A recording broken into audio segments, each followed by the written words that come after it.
Bonsoir à tous, j'espère que vous allez tous super bien en cette soirée du 12 janvier 2024. On se retrouve pour un nouveau point, une nouvelle prévision météorologique pour la semaine prochaine. Et oui, une semaine prochaine qui s'annonce assez inquiétante en termes de risque de conflit neigeux. Donc dans cette vidéo, on va parler des potentiels de conflits neigeux, de pluies verglaçantes aussi. Car oui, à l'image de ce conflit, des pluies verglaçantes pourraient venir se mêler avec donc la pluie au sud de la dépression et la neige au nord de la dépression.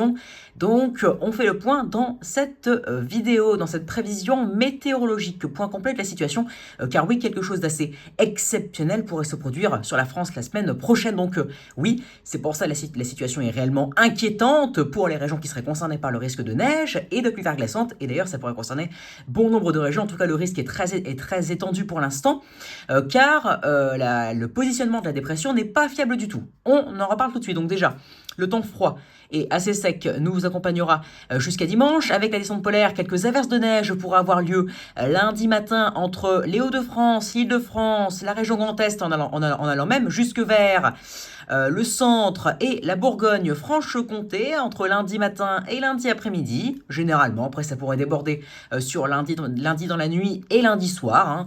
Lundi soir en allant vers l'est. Quelques averses qui pourraient saupoudrer les sols, notamment dans l'est, dans la région Grand Est, surtout, avec jusqu'à potentiellement, localement, 1 à 3 cm.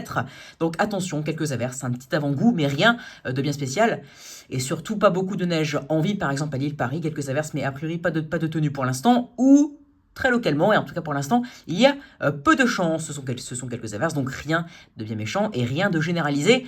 Donc, pas d'inquiétude. Par contre, avec ce qui va arriver ensuite, donc dans le courant de lundi, regardez cette aire polaire donc, qui va essayer de descendre jusque vers notre pays, mais regardez aussi la dépression là qui est au large du Portugal. Elle va au final être aimantée par le complexe dépressionnaire polaire arctique, car là c'est un air polaire arctique, donc elle va être alimentée et aimantée par cet air polaire, et donc forcément regardez le conflit où il va avoir lieu, sur notre pays. Mais où exactement? La dépression, plus elle sera creuse, comme j'ai dit hier, plus elle sera creuse, plus elle va être aimantée par le complexe dépressionnaire, et donc plus elle partira au nord. Moins elle sera creuse, plus elle partira moins elle sera donc aimantée par le complexe dépressionnaire, et donc plus elle ira au sud, plus elle passera au sud.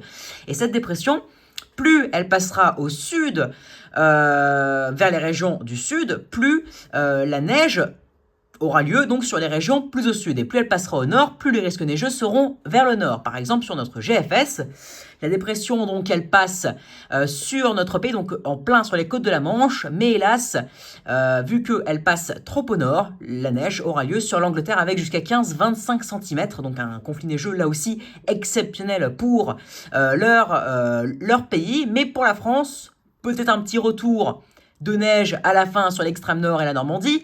Mais sinon, généralement, pas grand-chose, car la dépression est trop au nord. Mais si on regarde d'autres scénarios comme le modèle CEP et EUKMO qui sont assez proches ce soir, on peut noter déjà que la dépression passe beaucoup plus au sud. Elle passe donc entre la Charente, l'Orléanais et la région Grand Est. Voilà, elle passe comme ça au final. La dépression passe comme ça, et même peut-être sud de la Charente, région centre et centre de la région Grand Est plutôt.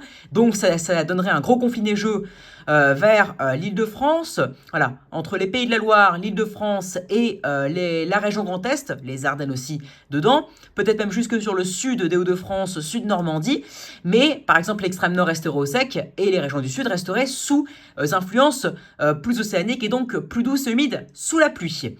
Mais il faut donc noter un décalage nord des modèles, car oui, les modèles ce matin avaient décalé sud. Voilà, tous les modèles quasiment avaient décalé sud, à tel point que UKMO, GEM, je crois, et notre modèle Icon, UKMO, GEM et Icon, voyaient un conflit neigeux avec de la neige sur les régions centre, entre la Charente, l'Orléanais, le sud de l'Orléanais, le sud du Loiret et le sud de la région Grand Est, en allant même jusque vers le centre-est, carrément. Donc par exemple, dans ce scénario-là, l'Île-de-France n'avait aucune chance de neige. Mais malgré ce décalage sud qui était visiblement une sortie de route, ils ont donc redécalé au nord ce soir pour la plupart, sauf CEP qui a décalé sud d'environ 150 km, car ce matin il voyait de la neige pour l'extrême nord et la Normandie, en particulier le nord de la Normandie.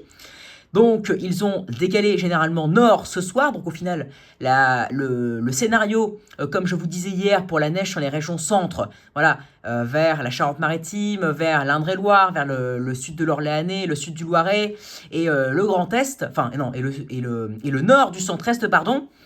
Ça me semble peu probable. Ce matin, je commençais à me poser des questions vis-à-vis de ce scénario. Je me suis dit, mais est-il possible? Car là, ce retournement de veste, il n'est pas anodin. Au final, si, il a été balayé ce soir, car tous les modèles décalent nord, sauf CEP, mais CEP reste quand même très au nord, car elle voit un conflit neigeux sur l'île de France. Mais dans tous les cas, donc le risque de neige sur les régions centre, a priori pour moi, ça me semblerait peu probable à l'heure actuelle, car dans l'ensemble, depuis 4-5 jours que les modèles voient ce conflit, les risques neigeux pour les régions centre, au fur et à mesure des runs, je n'ai rarement vu, je n'ai que rarement vu des runs voyant de la neige pour ces régions-là. Voilà, ça a toujours été entre l'Île-de-France et les Hauts-de-France, voilà, entre la latitude Hauts-de-France, Belgique, Normandie, et plutôt Île-de-France, Bretagne, Sud-Normandie et Grand Est. Voilà, ça a toujours été pour ces régions-là, à la rigueur, peut-être jusque vers l'Orléanais et le nord des Pays de la Loire, ainsi que le centre du Grand Est, c'est aussi possible, mais là, ce n'est pas les régions centre. Les régions centre, c'est beaucoup plus au sud, par exemple, vers l'Indre-et-Loire, là, ça fait partie des régions centre, la Bourgogne-Franche-Comté aussi, le centre-est. Donc, voilà. Donc, que doit-on retenir? C'est un risque donc d'avoir une dépression de plus en plus au nord, au fur et à mesure des actualisations, en tout cas, ou une dépression qui reste au nord, car des scénarios qui repartent vers les régions centre, pour moi, ça me semble peu probable. Après, tout est possible, car nous sommes à J-5 d'échéance, et la situation sera calée à J-3 d'échéance, disons environ lundi matin, ou dimanche soir si les modèles sont plutôt fiables, mais ça me semble assez compliqué vu la fiabilité catastrophique, mais au-delà des décalages nord et sud, au-delà des risques, même si, regardez, j'ai fait une prévision, et pour la Belgique et le scénario beaucoup plus au nord, Hauts-de-France, surtout Nord-Pas-de-Calais-Somme, Nord-Normandie, nord de la Normandie et Belgique, 45% de chance d'après moi, et un scénario plutôt vers l'Île-de-France, 45% de chance d'après moi, et un scénario plutôt vers les régions centre, 10% de chance d'après moi. Voilà, ça ce sont mes pourcentages de chance par rapport au type de scénario qui se dégage, qui se sont dégagés depuis 5 jours et qui se dégagent ce soir et qui se dégageront probablement, d'après moi, ces prochains jours et qui se réaliseront au final. Voilà, ça c'est mon scénario à l'heure actuelle. Il peut évoluer, il évoluera même sûrement ces prochains jours, sauf si les modèles font preuve d'une fiabilité irréprochable, ce que je pense à l'heure actuelle très peu probable vu leur fiabilité qui est de plus en plus médiocre, voire catastrophique. Donc, au-delà des risques neigeux par rapport à l'emplacement, au final, de cette dépression qui arriverait mercredi matin, la chronologie est calée. Que va-t-il se passer? Car j'ai parlé aussi, en début de point, de pluies verglaçantes. Qu'est-ce que c'est les pluies verglaçantes? Déjà, pour rappel, ce sont donc des pluies qui, au départ, sont sous forme de neige lorsqu'ils quittent le nuage, mais à moyenne altitude, à 1500 mètres d'altitude, ils rencontrent une masse d'air plus douce, donc plus douce, au-dessus de 0 degré, donc les flocons qui étaient des flocons fondent et se transforment en gouttes, en pluie, en gouttelettes d'eau, en pluie donc. Sauf que, arrivé vers le sol, vers la plaine, où il y a une température négative, étant donné que ces gouttes d'eau sont à une température positive, elles vont donc rentrer dans une atmosphère, donc vers la plaine qui est sous une température négative, sauf que elles seront en mouvement et donc elles n'auront pas le temps de geler. Et donc forcément, ces gouttelettes-là donc auront une température négative car elles vont rencontrer une masse d'air proche de la plaine qui sera proche de la plaine et en plaine qui sera négative. Donc ces gouttelettes d'eau auront une température négative, mais ce sera toujours de la gouttelette d'eau, ce ne sera pas un flocon. C'est ce qu'on appelle donc un état de surfusion. Voilà, je crois que c'est ça, c'est la surfusion. Et donc forcément, dès qu'elles vont toucher les surfaces froides au sol, elles vont donc instantanément geler. Car une gouttelette d'eau à une température négative qui ne gèle pas dans l'atmosphère, forcément, n'importe quelle surface qu'elle touchera, elle gèlera instantanément. Voilà, donc les pluies verglaçantes, c'est ça, et ça crée les pagailles sur les routes, c'est encore plus glissant que la neige. C'est pour ça d'ailleurs que par exemple en février 2021, on avait eu un épisode historique de pluie verglaçante je crois, vers le centre-ouest slash sud-ouest, hein, voilà, vers ces départements-là, autour de la Charente, de la Charente-Maritime, etc., etc. On avait eu une alerte rouge car on avait eu 20 heures de pluie verglaçante qui avait donné 1 cm de glace sur toutes les surfaces, donc les routes étaient impraticables, c'était hyper dangereux pour les automobilistes, les piétons, etc., pour tout le monde. Donc là, c'est possible aussi. Le modèle Icon, par exemple, sur l'Île-de-France, verrait 10 à 15 heures de pluie verglaçante, donc c'est pas anodin, c'est énorme, car le conflit dure longtemps. Donc oui, donc si, par exemple, voilà, ceux qui sont le plus au nord de la perturbation auront de la neige, auront 15-20 heures de neige, mais donc ceux qui auront une température négative au sol, mais pas en altitude, voilà, donc ceux qui sont plutôt dans la zone de conflit en limite de la neige, eh bien eux donc ils auront de la pluie verglaçante pendant 15-20 heures aussi, comme ceux qui ont de la neige, sauf que eux voilà, ce sera de la pluie verglaçante. Et donc 15-20 heures de pluie verglaçante en plus avec un conflit, donc c'est des précipitations durables mais surtout soutenues, ça donc vaudrait une alerte orange minimum, mais surtout un potentiel d'alerte rouge, car ce serait donc un phénomène grave. Ça pourrait donc donner 1 cm de glace, hein, car oui, 15 heures de pluie soutenue, voilà, de pluie verglaçante soutenue, ça donne une couche au sol dramatique, très dramatique. Donc ce sera l'image de ce qu'on a connu en 2021 sur les 3-4 départements, sauf que là ce serait donc sur une zone beaucoup plus généralisée. Donc on aurait une tartine, si je puis dire, de vigilance orange, voire même rouge dans le pire des cas de pluie verglaçante, et une vigilance orange de neige.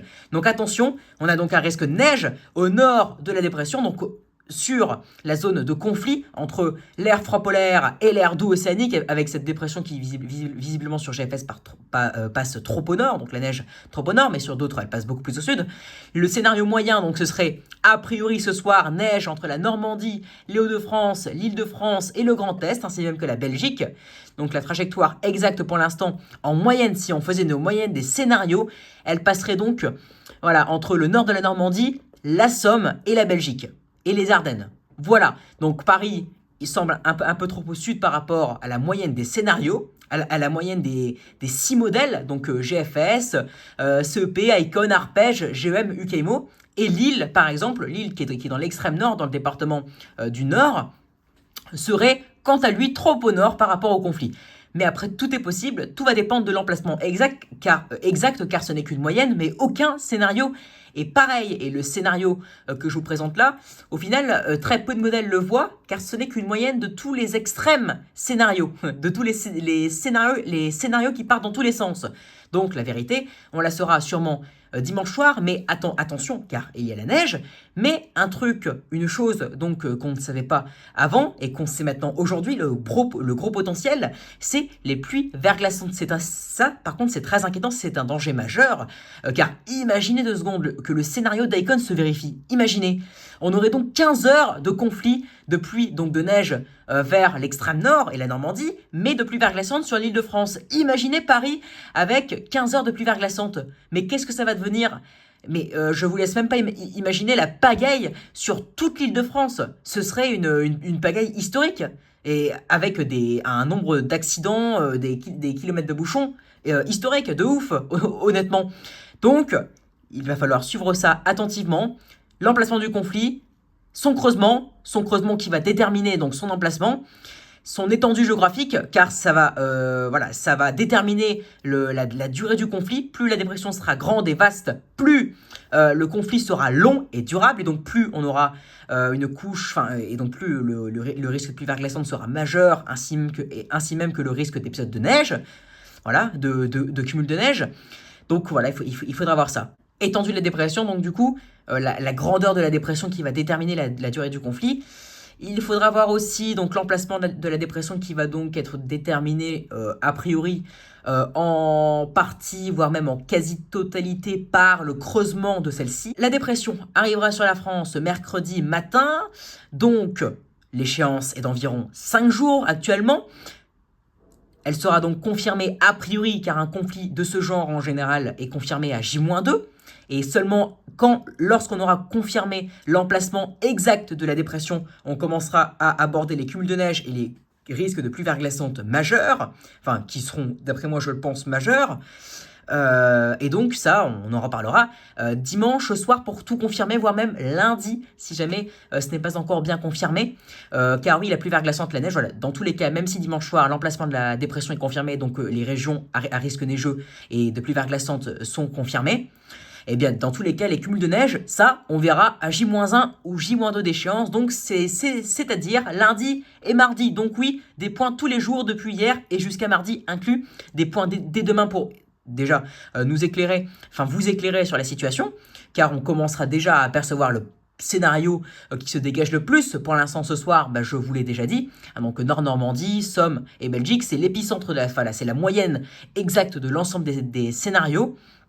Donc Île-de-France, Hauts-de-France, Normandie, Belgique et Grand Est, l'épicentre, enfin qui sont des régions à risque, voilà, avec l'épicentre, je viens de vous le citer. Donc c'est à suivre, voilà, qui sera touché alors quand on sait que c'est mercredi, maintenant la chronologie, ça a été le plus simple à prévoir, mais qui sera touché, voilà, par quelle quantité? Déjà, est-ce que ça sera par de la neige ou par de la pluie verglaçante? Et surtout, quelle quantité? C'est la question que l'on se pose aujourd'hui, mais en tout cas, sachez que neige, avec des cumuls potentiellement assez remarquables, voire exceptionnels d'après les modèles, pluie verglaçante avec un très haut risque assez majeur, sachez que oui, la semaine prochaine a toutes ses chances, et oui, mes chers amis, d'être assez inquiétante vis-à-vis de la météo pour la moitié nord, vis-à-vis des tendances et des risques de conflits neigeux et de pluie verglaçante qui se dégagent pour la moitié nord. Voilà tout, merci d'avoir suivi ce point, on affinera cela demain et ces prochains jours. Soyez donc nombreux à suivre ce point, partagez-le, etc. Car oui, les prochains jours seront déterminants quant au risque de neige et de pluie verglaçante par région. Donc, merci d'avoir suivi ce point, excellente soirée à tous, abonnez-vous, likez, partagez. Et il ne me reste plus qu'à vous souhaiter une excellente soirée. À demain pour une nouvelle vidéo et à ces prochains jours. Merci pour votre écoute. Ciao!